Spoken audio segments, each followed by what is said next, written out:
বিদ্যালয়ৰ বাৰ্ষিক কাৰ্যসূচী হিচাপে আমাৰ পঞ্চম শ্ৰেণীৰ ছাত্ৰ ছাত্ৰীসকলক বিদায় দিয়া এটা কাৰ্যসূচী আমি ৰাখিবলগীয়া হৈছে। গতিকে আমি আজি 23/2/2023 তাৰিখ বৃহস্পতিবাৰে আমি বিদ্যালয়ৰ বিদায় সভাখন আমি অনুষ্ঠিত কৰিবলৈ আজিৰ দিনটোত ধাৰ্য কৰিলোঁ।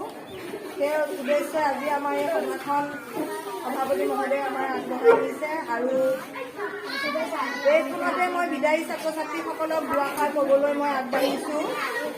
বছৰটোৰ শৈক্ষিক কাৰ্যসূচীত তথা তোমালোকে আমাৰ এই বিদ্যালয় চৌহদৰ ভিতৰতেই শিক্ষাৰ আৰম্ভণি হিচাপে আনুষ্ঠানিক শিক্ষাৰ আৰম্ভণি হিচাপে আহি অংগনবাড়ী বিদ্যালয়ত নামভৰ্তি কৰা, তাৰপিছতে নিৰ্দিষ্ট বৰ্ষৰ পূৰ্তিৰ লগে লগে 6 বছৰ হোৱাৰ লগে লগে তোমালোক আহি আমাৰ প্ৰাথমিক স্তৰত নামভৰ্তি কৰা আৰু সেইধৰণে এই বিদ্যালয়ত 5টা বৰ্ষ নানা ঘাট প্ৰতিঘাতৰ মাজেৰে আনন্দ ফূৰ্তিৰ মাজেৰে তোমালোকে আহি আজি এই পঞ্চম শ্ৰেণীৰ বৰ্ষান্ত মূল্যায়নৰ সময়সূচীত আমি সময়ত আমি আগবাঢ়ি ইমানখিনি পাইছোঁহি।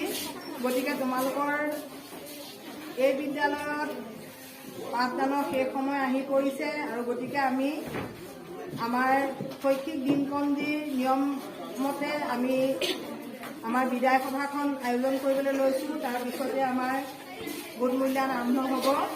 সেইকাৰণে তোমালোকক মই সকলো ছাত্ৰ ছাত্ৰীকে ভৱিষ্যত যাতে তোমালোক সকলো কাৰ্যতে সফল হ'ব পাৰা, শিক্ষাৰ দিশত যাতে উন্নতি কৰি আগবাঢ়ি যাব পাৰা, মই তোমালোকৰ ভৱিষ্যত জীৱনৰ উজ্জ্বল এনেদৰে কামনা কৰিছোঁ আৰু আশা ৰাখিছোঁ তোমালোকে আমাৰ বগৰীয়াটি গাঁৱৰ মান ৰক্ষা কৰি মা দেউতাৰ মনত সন্তুষ্টি দি আৰু নিজৰ উজ্জ্বল ভৱিষ্যত এটা যাতে আগবঢ়াই নিব পাৰা, সেই হিচাপে যাতে তোমালোকে বেয়া দিশসমূহ বাদ দি ভাল কামেৰে সদায় আগবাঢ়ি যোৱা, এয়াই মোৰ কামনা। আৰু তোমালোকক মই আজি এই বিদায় মুহূৰ্তত বিদায়খনত এই বিদায় সভাৰ জৰিয়তে তোমালোকক এটা কথা জনাওঁ।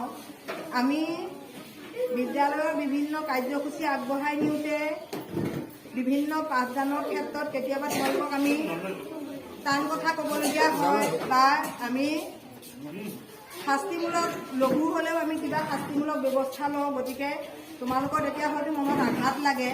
গতিকে সেই কথাখিনি আমি শিক্ষাগুৰু হিচাপে তোমালোকৰ ভৱিষ্যত জীৱনৰ উজ্জ্বলতাৰ কাৰণেহে আমি সেই পদক্ষেপখিনি ল'বলগীয়া হয়।